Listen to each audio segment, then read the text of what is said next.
ماشاء اللہ ماشاء اللہ لا حول ولا قوة الا باللہ العلی العظیم رب اشرح لی صدری ویسر لی امری واحلل عقدۃ من لسانی یفقهوا قولی اعوذ باللہ من الشیطان اللعین الرجیم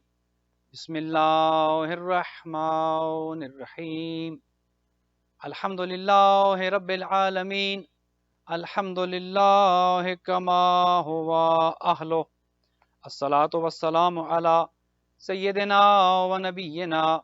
طبیب قلوبنا و شفیع ذنوبنا سیدنا و سید الثقلین جد الحسن والحسین ابی القاسم محمد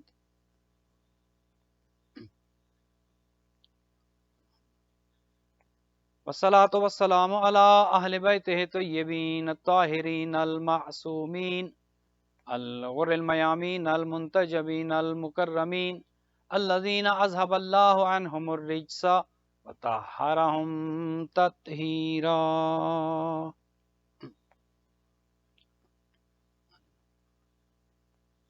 رحمة الله على أحبابهم وأصحابهم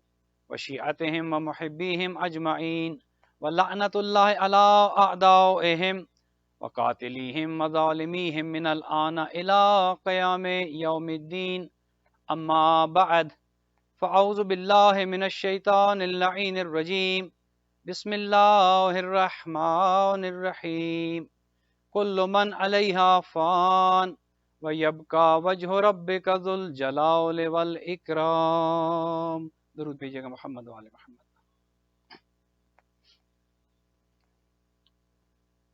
مومنین مومنات، خداوند متعال سے دعا ہے بحق محمد وآل محمد جن مرحومہ مغفورہ رشک قمر بنت نجم الحسن صاحب اور دیگر مرحومین کے لیے آج کی مجلس کا اہتمام کیا گیا. خداوند متعال ان کے درجات متعالی فرمائے. ایک دفعہ سورہ مبارک فاتحہ اور 3 دفعہ سورہ مبارک توحید کی تلاوت فرما کر اس خانوادے کے جناب شان حیدر اور طلعت حیدر صاحب کے بالخصوص مرحومہ رشک قمر بنت نجم الحسن کی روح کو ایصال فرما دیں. بسم اللہ الرحمن الرحیم الحمد الرحمن الرحیم مالک یوم الدین ایاک نعبد و ایاک نستعین اهدنا الصراط المستقیم صراط الذین انعمت علیہم غیر المغضوب علیہم ولا الضالین. بسم اللہ الرحمن الرحیم قل هو اللہ احد اللہ الصمد لم یلد ولم یولد ولم یکن له کفوا احد. بسم اللہ الرحمن الرحیم قل هو اللہ احد اللہ الصمد لم یلد ولم یولد ولم یکن له کفوا احد. بسم اللہ الرحمن الرحیم قل هو اللہ احد اللہ الصمد لم یلد ولم یولد ولم یکن له کفوا احد. اللہم صلی علی محمد وعلی محمد. اللہم بعث ثواب ہاتین سورتین بتوسط الانبیاء والمرسلین والشہداء والصدیقین الی روح مرحومہ مغفورہ رشک قمر بنت نجم الحسن. اللہم اغفر لها واشرها مع النبی والآئمۃ الطیبین الطاہرین المعصومین وارحمها واشرها بحق محمد وآلہ الطیبین الطاہرین المعصومین واخلف على أهلها في الغابرين برحمتك يا أرحم الراحمين.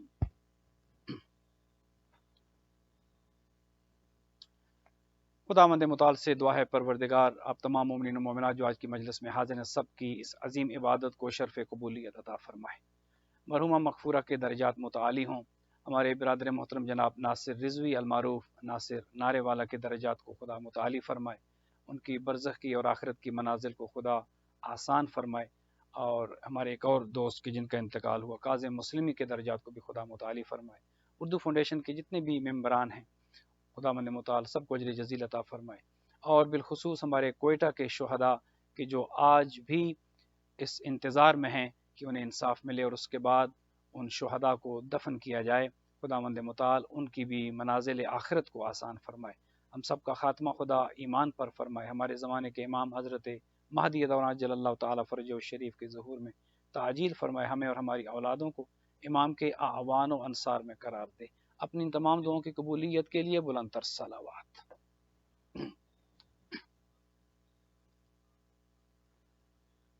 مومنین، جیسا کہ آپ کے علم میں ہے کہ یہ مجلس کی جو اردو فاؤنڈیشن کے زیر اہتمام جس کا انعقاد ہوتا ہے اس کا دورانیہ زیادہ طویل نہیں ہے. میرے پاس مشکل 30 منٹ ہیں اور میں کوشش کروں گا کہ آپ کی خدمات میں کچھ مطالب کو اس محدود وقت میں عرض کر سکوں. آیہ مجیدہ جو آپ کی خدمت میں تلاوت کی ہے، اللہ سبحانہ و تعالی ارشاد فرماتا ہے کل من علیہا فان، ہر چیز کی جو مخلوقات میں آتی ہے، ہر چیز کی جس کو اللہ سبحانہ و تعالی نے خلق کیا ہے، کل من علیہا فان، سب نے فنا ہو جانا ہے۔ اس دنیا میں کوئی نہیں رہے گا، مخلوقات میں سے کوئی ایسی مخلوق باقی نہیں رہے گی، حتیٰ کہ وہ فرشتہ کی جسے ملک الموت کہتے ہیں، جو موت دینے والا فرشتہ ہے، اس کے لیے بھی موت ہے، کسی نے نہیں بچنا۔ اور اللہ سبحانہ و تعالیٰ فرماتے ہیں وَيَبْقَى وَجْهُ رَبِّكَ ذُو الْجَلَالِ وَالْإِكْرَامِ، وہی ایک ذات باقی ہے اور باقی رہے گی کہ جس نے سب کو خلق کیا ہے، وہ ذات کہ جو خالق ہے، خالق کہلاتی ہے، اسی کو بقا ہے، باقی ہر چیز کو فنا ہے۔ لوگ عموماً موت کا تذکرہ کرتے ہوئے ڈرتے ہیں، ایک خوف طاری ہو جاتا ہے، موت کا نہ کوئی ذکر کرنا چاہتا ہے، نہ کوئی ذکر سننا چاہتا ہے، حالانکہ موت ایک ایسی حقیقت ہے کہ جس سے کسی کو مفر نہیں، موت سے کوئی فرار حاصل نہیں کر سکتا۔ آپ ایک ملک چھوڑ کر دوسرے ملک چلے جائیں، اس زمین کے ایک کرۂ ارض کو چھوڑ کر دوسرے حصے میں چلے جائیں، موت انسان کے پیچھے رہتی ہے، تعاقب کرتی ہے انسان کا، اور کوئی ایسی جگہ نہیں کہ جہاں پر انسان موت سے فرار حاصل کرے اور خدا کی اس کائنات سے نکل سکے، اس زمین سے انسان نکل جائے۔ امیر المومنین دعائے کمیل میں یہ ارشاد فرماتے ہیں کہ ولا یمکن الفرار من حکومتک، اے اللہ یہ انسان کتنا عاجز ہے، تیرا یہ بندہ کتنا عاجز ہے، اپنے آپ کو فرعون سمجھنے والا، اپنے آپ کو طاقتور سمجھنے والا، اپنے آپ کو حاکم وقت سمجھنے والا، کتنا مجبور ہے اپنے تئیں کہ اس کو فرار ممکن ہی نہیں ہے، تیری حکومت سے نکل کر کہیں نہیں جا سکتا، بھاگ کر کہاں جائے گا؟ جہاں جائے گا موت اس کے تعاقب میں رہے گی، موت اس کا پیچھا کرتی رہے گی، انسان کہیں بھی چلا جائے موت سے بچ نہیں سکتا۔ اور ہم اہل بیت کا جو نظریہ ہے، موت تو آنی ہے، اور ہمارے ہاں موت کا جو معنی لیا جاتا ہے وہ یہ نہیں کہ موت زندگی کے ختم ہونے کا نام ہے، موت کو سمجھے ہیں غافل، اختتام زندگی ہے یہ، شام زندگی صبح دوام زندگی۔ ہمارے ہاں اس موت کو انتقال کا نام دیا جاتا ہے کہ ایک دنیا سے انسان ایک دنیا میں منتقل ہوتا ہے، جس دنیا کے لیے اس انسان کو خلق کیا گیا ہے۔ یہ دنیا کی جس میں ہم رہ رہے ہیں یہ تو ایک عارضی مقام ہے کہ جہاں پر انسان کچھ عرصے کے لیے بھیجا جاتا ہے تاکہ دیکھا جائے وہ کرتا کیا ہے، اس کی زندگی گزرتی کیسے ہے، اس کو جو بتایا گیا ہے کیا وہ ان اصولوں کی پاسداری کرتا ہے یا نہیں کرتا۔ کوئی یوں سمجھیے کہ یہ زندگی ایک کمرہ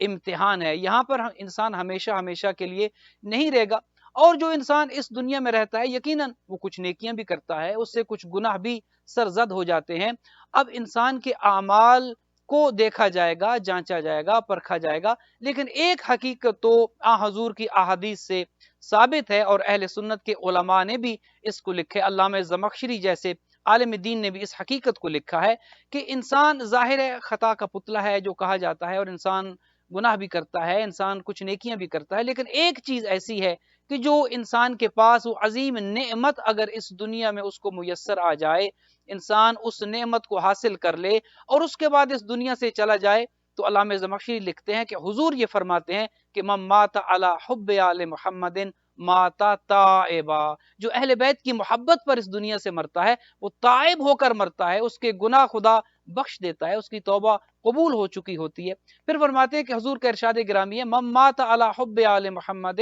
ماتا مغفورا، جو اہل بیت کی محبت کو دل میں رکھ کر اس دنیا سے چلا جاتا ہے وہ اس حالت میں مرتا ہے کہ وہ مغفور ہو جاتا ہے، اس کی مغفرت ہو چکی ہوتی ہے۔ اور پھر فرماتے ہیں کہ من مات علی حب آل محمد ماتا شہیدا، وہ اس حالت میں مرتا ہے، اس عالم میں مرتا ہے کہ وہ شہید ہے، وہ اس نے شہادت دے دی ہے، وہ سب کچھ دیکھ چکا ہے۔ اسی لیے ہم جب موت ہمارے قریب آتی ہے، جب ہم موت کا ذائقہ چکھتے ہیں تو اہل بیت کے چاہنے والے موت سے ڈرتے نہیں ہیں، وہ موت سے خائف نہیں ہوتے، چونکہ جن کے مولا یہ کہتے ہوئے نظر آئیں کہ ابو طالب کا بیٹا تو موت کے ساتھ اتنا مانوس ہے کہ جیسے ایک بچہ اپنی ماں کی چھاتی کے ساتھ مانوس ہوتا ہے۔ موت جن کے مولا کے لیے ایسی چیز ہو، اس مولا کے ماننے والوں کے لیے یقیناً ڈرانے والی چیز تو قطعاً نہیں ہو سکتی۔ اب موت ایک ایسی چیز ہے کہ جو انسان جس کی خواہش کرتا ہے، انسان چاہتا ہے کہ وہ موت اس کو آ جائے، چونکہ موت اس حقیقت کا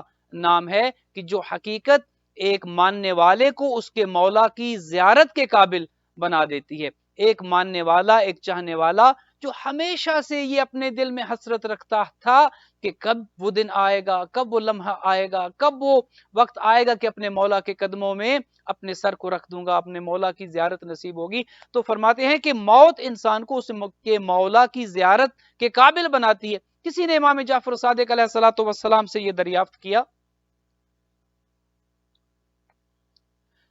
پوچھا گیا مولا سے کہ مولا یہ جو ہم جب نماز جنازہ ادا کرتے ہیں اور اس میں ہم ایک گواہی دیتے ہیں کہ اللہم انا لا نعلم منہ الا خیرا، خدایا اے پروردگار ہم اس کے بارے میں کوئی برائی نہیں جانتے سوائے اچھائی کے، مرنے والے کے بارے میں ہم یہ کہتے ہیں کہ خدایا ہم اس کے بارے میں سوائے اچھائی کے اور کچھ نہیں جانتے، حالانکہ ہم اس کی بے شمار ایسی کوتاہیاں، اس کے گناہ، اس کی کمزوریاں ہم جانتے ہوتے ہیں کہ جو ہم دیکھ چکے ہوتے ہیں اپنی زندگی میں کہ وہ انسان کیا کرتا رہا تھا۔ تو مولا نے کہا کہ تمہیں، اب یہ الفاظ میرے ہیں، مفہوم امام کے فرمان کا ہے، فرمایا کہ تمہیں کس نے جج بنایا ہے کہ تم انسان کی نیکیوں کو دیکھو، تمہیں کس نے یہ اختیار دیا ہے کہ تم اس کی برائیوں کو جانچو اور تولو اور ایک میزان قائم کر دو؟ فرمایا یہ تمہارا حق، یہ تمہاری ذمہ داری نہیں ہے۔ تم جب یہ کہتے ہیں کہ اللہم انا لا نعلم منہ الا خیرا، خدایا ہم نے تو اسے خیر پر دیکھا، ہم نے تو اس میں خیر ہی خیر دیکھی، فرمایا وہ خیر کچھ اور نہیں، ولایت محمد وآل محمد کا نور ہے۔ جس کے دل میں ولایت اہل بیت کا نور ہوتا ہے وہ خیر پر ہے۔ اب اللہ سبحانہ و تعالی بعض اوقات مومنین کے بارے میں کتنی ایسی روایات ہمارے ہاں موجود ہیں کہ مومنین کو مشکلات سے دوچار کر دیتا ہے، مشکلات کا شکار ہو جاتے ہیں، زندگی کٹھن ہو جاتی ہے، زندگی مشکل ہو جاتی ہے، زندگی گزارنا انسان کو اذیت محسوس ہوتا ہے، بیمار کر دیا جاتا ہے، مشکلات آ جاتی ہیں، فقر و فاقہ کا سامنا کرنا پڑ جاتا ہے۔ مولا فرماتے ہیں کہ یہ اس لیے تاکہ جو تم گناہ کرتے ہو، معصوم نہیں ہو، انسان گناہ کرتا ہے، فرماتے ہیں کہ تمہاری زندگی میں یہ مشکلات بھیج دی جاتی ہیں تاکہ تمہارے ان گناہوں کا کفارہ بن جائے، تاکہ تمہیں پاک کرنا شروع کر دیا جائے، تمہیں کسی اذیت میں، کسی بیماری میں، کسی پریشانی میں، مال کی تنگی میں، تنگ دستی میں، فقر و فاقہ میں مبتلا کر دیا جاتا ہے تاکہ تمہارے گناہ جھڑنا شروع ہو جائیں، اور کبھی کبھی موت کی سختی کا بھی سامنا کرنا پڑ جاتا ہے تاکہ مرنے سے پہلے تمہارے گناہ ختم کر دیے جائیں، تمہیں پاک و پاکیزہ کر دیا جائے۔ اور کچھ ایسے ہیں کہ جن کی زندگی برزخ میں مشکل کر دی جاتی ہے تاکہ انسان بالکل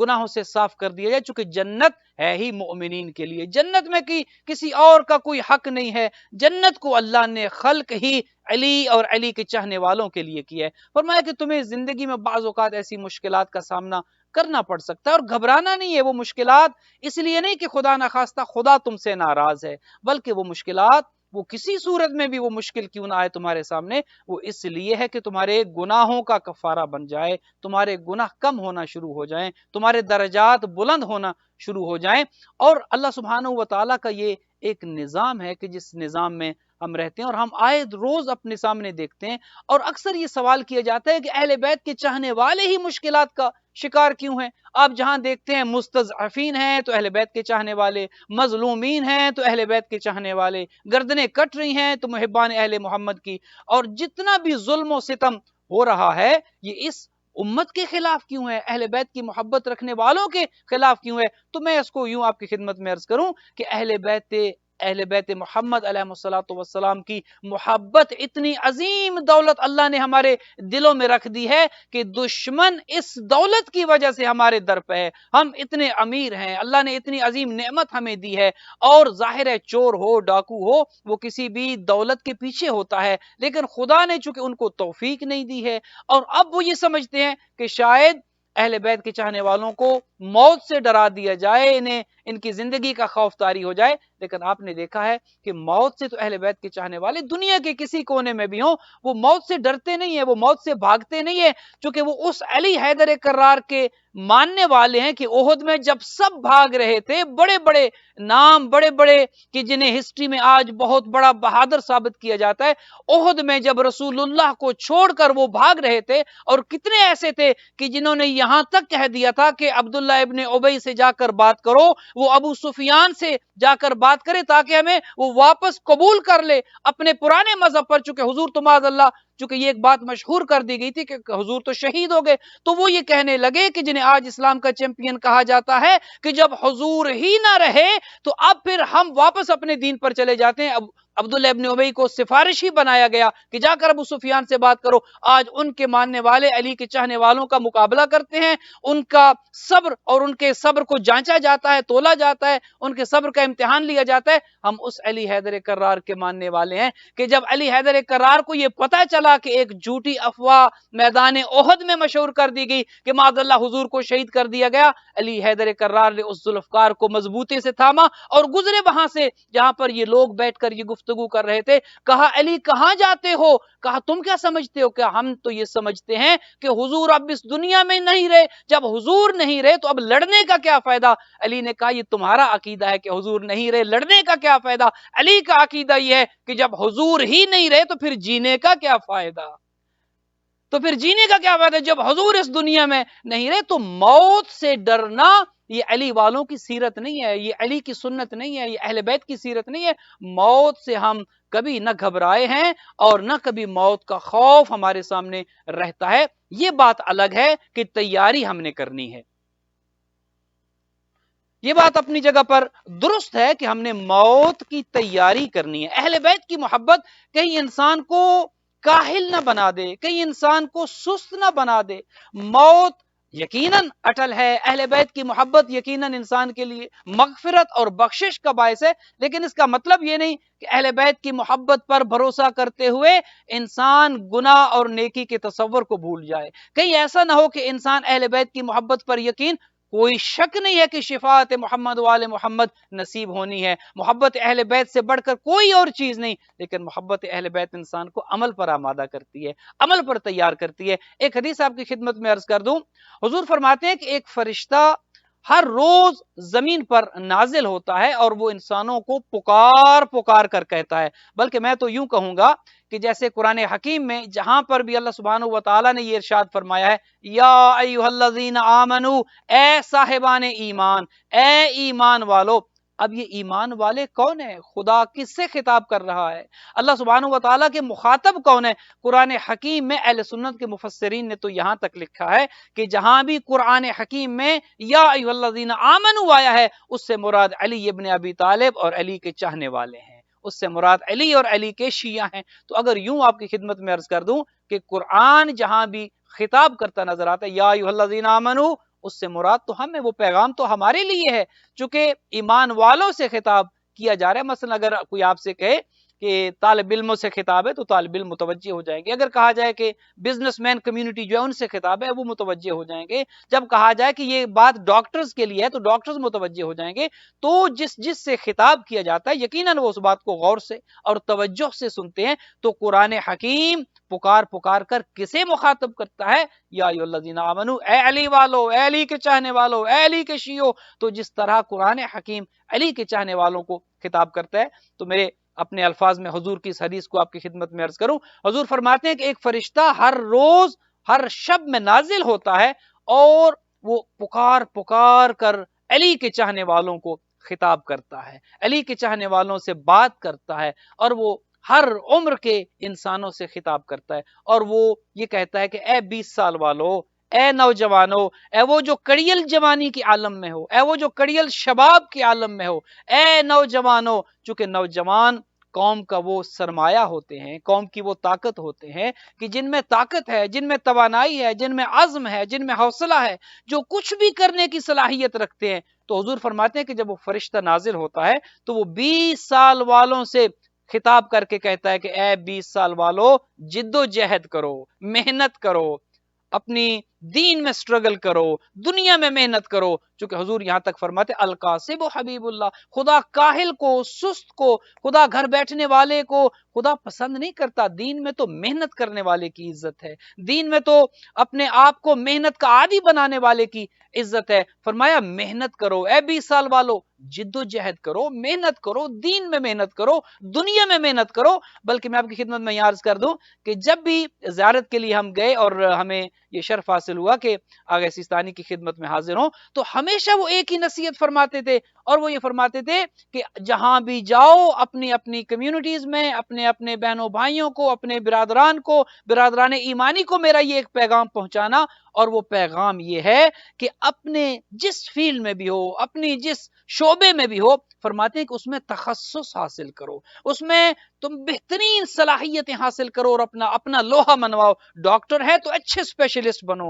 وکیل ہیں تو آپ سے بہتر وکیل کوئی نہ ہو، طالب علم ہے تو علی کے چاہنے والوں سے بہتر طلب علم کرنے والا کوئی نہ ہو، استاد ہو تو علی کے چاہنے والوں کی مثال دی جائے، کمیونٹی میں نیبرز ہو تو لوگ کہیں کہ، اور چھٹے امام کا فرمان بھی ہے کہ ہاں یہ علی کا چاہنے والا ہے، ہاں یہ مسلمان ہے، لیکن اس سے بہتر ہم نے آج تک نہیں دیکھا، وعدہ خلافی یہ نہیں کرتا، جھوٹ یہ نہیں بولتا، غیبت یہ نہیں کرتا، ہم مسلم ہوں یا غیر مسلم ہوں، جب ہم اس کے پڑوس میں جا کر رہتے ہیں تو اس سے بہتر ہمدرد ہمارا کوئی نہیں ہوتا۔ تو 20 سال والوں کے لیے حضور یہ ارشاد فرماتے ہیں کہ اسے وہ فرشتہ ندا دیتا ہے، صدا دیتا ہے، آواز دیتا ہے، اور وہ فرشتہ پکار پکار کر کہتا ہے، او 20 سال والو، او نوجوانوں،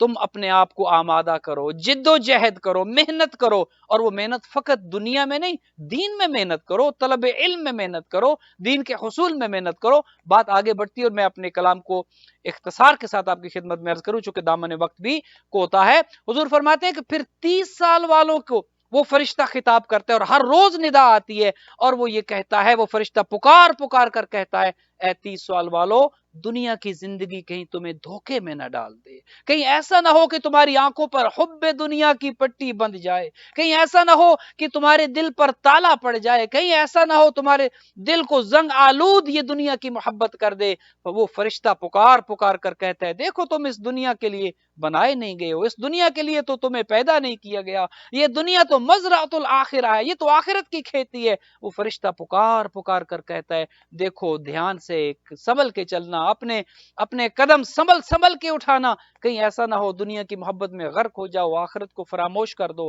علی کا چاہنے والا دنیا کی محبت میں غرق نہیں ہوتا، وہ تو مولا کی محبت میں غرق ہے، وہ تو آخرت کی محبت میں غرق ہوتا ہے۔ پھر حضور فرماتے ہیں کہ وہ فرشتہ 40 سال والوں کو پکارتا ہے اور خطاب کرتا ہے اور کہتا ہے، دیکھو تمہارا وقت قریب آ گیا ہے، دیکھو اب تم واپسی کی تیاری کرو، اپنے آپ کو آمادہ کرو، اپنے آپ کو تیار کرو، اب کچھ ہی عرصے کے بعد تمہیں واپس پلٹ آنا ہے۔ پھر وہ فرشتہ پکار پکار کر کہتا ہے 50 سال والوں کو کہ جن کی عمر 50 سال ہو جاتی ہے، وہ فرشتہ پکار پکار کر کہتا ہے کہ دیکھو اب تو ڈرانے والا بھی آ چکا ہے، اب تو منذر بھی آ چکا ہے، ڈرانے والا بھی آ چکا ہے۔ تو جب پوچھا گیا تو اس کی تشریح یوں کی گئی کہ خود انسان کے اندر ایک ڈرانے والا موجود ہے، ایک تو ہے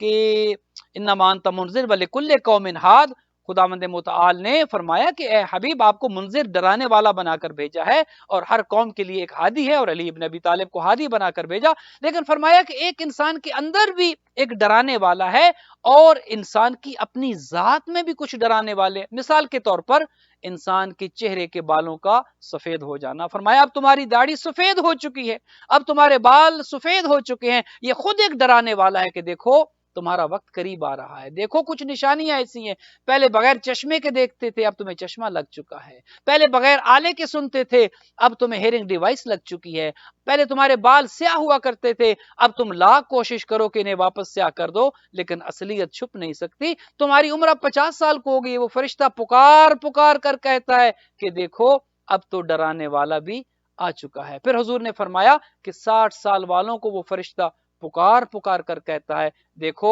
تمہاری فصل پک چکی ہے، اب اس کے کاٹنے کا وقت ہے، دیکھو تیاری کر لو، جب فصل پک چکی ہوتی ہے تو اس کی کٹائی کا وقت آ چکا ہے۔ فرمایا تم اب 60 سال کی عمر تمہاری ہو چکی ہے، تم جس عمر کے حصے میں پہنچ چکے ہو، اب یہ فصل کی کٹائی کا متوجہ ہو جاؤ، اپنی توجہات کو اس طرف مبذول کر دو، اور دیکھو اپنی آخرت کو کبھی فراموش نہ کرنا۔ پھر حضور فرماتے ہیں کہ 70 سال والوں سے وہ فرشتہ بات کرتا ہے اور کہتا ہے، دیکھو اب تمہیں بلایا جا رہا ہے، اب تمہیں ایک ندا دی جا رہی ہے، اب تمہیں ایک آواز دی جا رہی ہے، اور تمہیں بلایا جا رہا ہے کہ آ جاؤ، تمہاری واپسی قریب ہے، جاگ جاؤ، خواب غفلت سے جاگ جاؤ، اپنے سامنے کتنے جنازے دیکھتے ہو، اپنے سامنے کتنے اپنے پیاروں کو دفن کرتے ہو، اور تم خود کیوں خواب غفلت میں پڑے ہو، دیکھو اب تمہیں واپس بلایا جا رہا ہے۔ پھر حضور فرماتے ہیں کہ 80 سال والوں کو وہ فرشتہ آواز دیتا ہے اور وہ کہتا ہے کہ دیکھو اب قیامت آ چکی ہے، اب اس سے زیادہ کتنا زندہ رہو گے؟ اب اس کے بعد کیا کرنا چاہتے ہو؟ کتنا زندہ رہنا چاہتے ہو؟ دیکھو اب تو قیامت گویا قائم ہو چکی ہے، اب تو جاگ جاؤ، خواب غفلت سے بیدار ہو جاؤ۔ لیکن اللہ سبحانہ و تعالیٰ کا احسان ہم پر یہ ہے، اہل بیت کے چاہنے والوں پر، کہ وہ اپنی عمر کے کسی حصے میں ہوں، وہ 20 سال میں ہوں، وہ 30 سال میں ہوں، یا زندگی کی آخری مراحل میں ہوں، جب اہل بیت کی محبت ان کے دل میں ہوتی ہے تو یقیناً وہ اس حدیث کی جانب بھی متوجہ ہوتے ہیں۔ موت سے تو وہ گھبراتے نہیں، لیکن موت کی تیاری ضرور کرتے ہیں۔ کیا خبر کب ہمارا وقت آ جائے، کیا خبر کب ہمارا بلاوا آ جائے، کیا خبر کب ہمیں بلایا جائے۔ انسان کو ہر لمحے تیار رہنا چاہیے۔ امیر المومنین تو یہ ارشاد فرماتے ہیں کہ ایسے بنو کہ جب بلایا جائے تیار نظر آؤ، پھر لیت و لال سے کام نہ لو، پھر کاہلی اور سستی سے کام نہ لو، پھر تیار ہو جاؤ، جب بلایا جائے ایسی حالت میں رہو کہ پھر تمہیں تیاری کی ضرورت پیش نہ آئے، تیار ہو جاؤ۔ اور میں آپ کی خدمت میں یہ عرض کر کے اپنی گفتگو کو اختتام تک لے جاؤں کہ اللہ کا شکر ہے کہ اس نے جو دو عظیم نعمتیں ہمیں دی ہیں، ایک ولایت محمد و آل محمد کا نور، اور ایک غم حسین کی طاقت، غم حسین میں آنسو بہانا، غم حسین میں اپنے آپ کو اس طرح سے پیش کر دینا کہ ہمارا غم ہمیں بھول جائے۔ حالانکہ کتنے جوان ہم دیتے ہیں، کتنے پیارے بھائی ہم سے بچھڑ جاتے ہیں، کتنے چاہنے والے ہم کھو دیتے ہیں، لیکن ایک غم حسین ایسی طاقت ہے جو انسان کو حوصلہ بھی دیتا ہے، انسان کو ہمت بھی دیتا ہے، اور انسان کو گھبرانے نہیں دیتا۔ حالانکہ آپ دیکھیں وہ شہدائے کوئٹہ کہ جو آج تک بھی جو دفن نہیں ہو سکے، ان کی چاہنے والوں پر کیا گزر رہی ہوگی؟ کیا یہ قیامت سے کم ہے کہ جو بیٹی اپنے باپ کے جنازے کے پاس بیٹھی ہے اور رو رہی ہے اور اپنے باپ کو اس نے کھو دیا ہے؟ کیا یہ قیامت سے کم ہے کہ جو بہن اپنے بھائی کے تابوت کے پاس بیٹھی گریہ کر رہی ہے؟ کیا یہ قیامت سے کم ہے کہ ایک بوڑھا باپ اپنے جوان بیٹے کے جنازے کو ایک حسرت بھری آواز سے اور آنکھوں سے وہ دیکھتا اور پکارتا ہے؟ لیکن میں آپ کی خدمت میں عرض کروں، آج وہ شہداء کہ جو بیٹھے ہیں کہ کوئی آئے اور ان کے سر پر شفقت کا ہاتھ رکھے، کوئی آئے اور انہیں ڈھارس بندھائے، کوئی آئے اور انہیں پرسہ دے، کوئی آئے اور ان کا غم بانٹ لے۔ چونکہ جب انسان کا کوئی پیارا اس دنیا سے جاتا ہے، اسے کچھ نہیں چاہیے ہوتا، نہ وہ دولت مانگتا ہے، نہ وہ دنیا مانگتا ہے، نہ وہ کوئی اور چیز کسی کا تقاضا کرتا ہے۔ وہ فقط یہ چاہتا ہے کہ کوئی آئے اس کا غم بانٹے، کوئی آئے اس کا دکھ بانٹے، کوئی آئے اس کے سر پر دست شفقت رکھے، کوئی آئے اور اسے آ کر حوصلہ دے۔ آئیے نہ ذرا مدینہ چلیں، رسول کو دنیا سے گئے ہوئے فقط 3 دن ہوئے تھے، رسول زادی کیا چاہ رہی تھی؟ کوئی تو مدینہ کی عورت آ جائے، کوئی تو رسول کے صحابہ آ جائیں، کوئی تو رسول کے چاہنے والے اور متوالے آ جائیں اور آ کر کہیں زہرا تمہارے بابا کا بہت غم ہے، زہرا تمہارے بابا کے چلے جانے کا بہت دکھ ہے۔ رسول زادی کسی اور چیز کی توقع نہیں کر رہی تھی، رسول کی بیٹی کو کسی اور چیز کا انتظار نہیں تھا۔ 28 صفر کو حضور اس دنیا سے رحلت فرماتے ہیں، اور 2 ربیع الاول کو 3 دنوں کے بعد حالت یہ ہو گئی، مسلمان بجائے اس کے کیا کر پرسہ دیتے، مسلمان بجائے اس کے کیا کر کہتے رسول زادی جوانی میں تمہارے بابا چلے گئے، آپ کی عمر فقط 18 سال ہے اور آپ یتیمہ ہوئی۔ چاہیے تو یہ تھا کہ رسول کی جانثار چلے آتے، وہ رسول کی محبت کا دم بھرنے والے چلے آتے، لیکن ہوا یہ رسول زادی بیٹھی رہی۔ آئے مجھے آ کر کوئی پرسہ دے، آئے کوئی آ کر میرا دکھ بانٹے، میرا غم بانٹے، لیکن عزادار و تاریخ یہی کہتی ہے، ہاں مسلمان آئے تو صحیح، لیکن آ کر کسی نے پرسہ نہیں دیا، کسی نے آ کر یہ نہیں کہا ہے بنت پیغمبر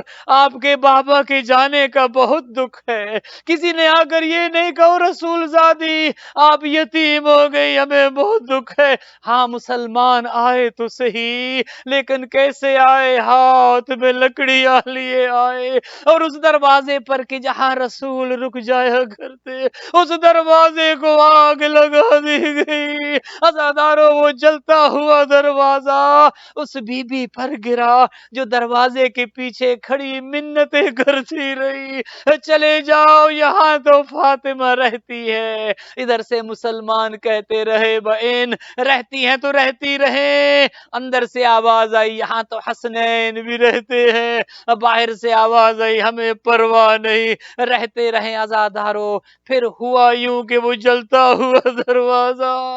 اس حال میں گرا کہ بنت پیمبر در و دیوار کے بیچ میں آئی۔ اب کھڑی نہ رہ سکی، اب سنبھل نہ سکی، فقط اتنا کہا السلام علیکہ یا بتا، بابا میرا سلام، بابا بابا کرتی بنت پیمبر گر گئی۔ حالت یہ تھی کہ پسلیاں ٹوٹ چکی تھی،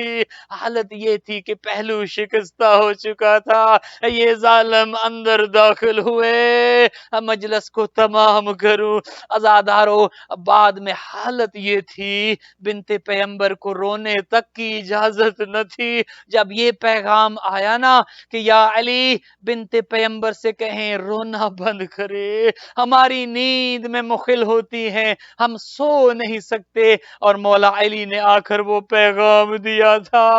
کہ بنت پیمبر صبر کرو۔ بی بی نے 3 بین ایسے کیے گویا زمین مدینہ کو بھی زلزلہ آ گیا۔ کہا یا علی میں کتنا صبر کروں، غصب حقی فصبر تو، یا علی انہوں نے میرا حق غصب کیا، میں نے صبر کیا، کسر اضلائی فصبر تو، میرا پہلو شکستہ ہوا، میری پسلیاں ٹوٹی، یا علی میں نے صبر کیا، اسکتو جنینی فصبر تو، میرا محسن انہوں نے شہید کیا، یا علی میں نے صبر کیا، الان یمنعونی عن البکا، یا علی اب یہ مجھے رونے سے بھی منع کرتے ہیں، یا علی کیا مجھے رونے کی بھی اجازت نہیں، کیا یا علی میں اپنے بابا کو اب ماتم بھی نہ کر سکتی، اپنے بابا کا غم بھی نہیں منا سکتی، ولا لعنت اللہ علی القوم الظالمین، وسیعلم الذین ظلموا ای منقلب ینقلبون۔